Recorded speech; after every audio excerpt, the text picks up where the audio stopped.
প্রিয় ফলোয়ার্স বৃন্দ, পঞ্চমতম ক্লাসে লগারিদমের 50তম ক্লাসে পঞ্চমতম ক্লাসে চলে আসলাম। দেখো কি বলা আছে।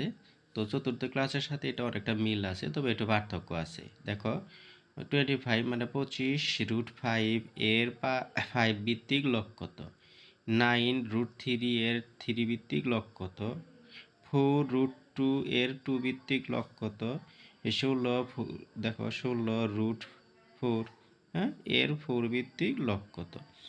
এই ধরনের তথ্যের মধ্যে দেখো এখানে কি আছে, একটা বর্গ সংখ্যা আছে, যে 25 বর্গ সংখ্যা, 9 বর্গ সংখ্যা, 4 বর্গ সংখ্যা, 16 বর্গ সংখ্যা। কেননা 25 মানে 5 স্কোয়ার, 9 মানে 3 স্কোয়ার, 4 মানে 2 স্কোয়ার, আর 16 মানে কত 4 স্কোয়ার।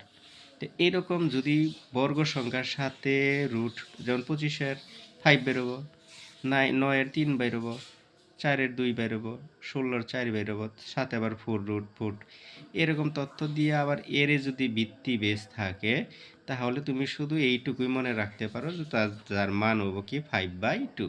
এটা যদি তুমি যদি এটার আলোকে যদি মুখস্থ রাখো, এই মানটা সব ক্ষেত্রে একই বেরোবো, তাহলে তোমার হয়ে যাবে। আর যদি প্রমাণ দেখতে চাও, তো এই দেখো প্রমাণের কিভাবে দেওয়া আছে। যেহেতু একটা প্রমাণ দেখাইলাম লগ 5 ভিত্তিক, তাহলে ভিত্তি হলো 5, আছে কত 25√5, 25√5, তাহলে 25 স্কোয়ার মানে 5 স্কোয়ার রুট, এই রুটের মান হয়েছে হাফ। এরপরে যেহেতু বেস একই, তাহলে পাওয়ারগুলা গুণ হবো, গুণের সময় দেখো এই যে 2 আর হাফে যোগ করলে 5/, হয়, আর এটা সামনে চলে আসে, আর এটুকের মান 1 গুণ করলে এটাই চলে আসে। এই তো হলো তোমার ফল। আশা করি বুঝতে পেরেছো।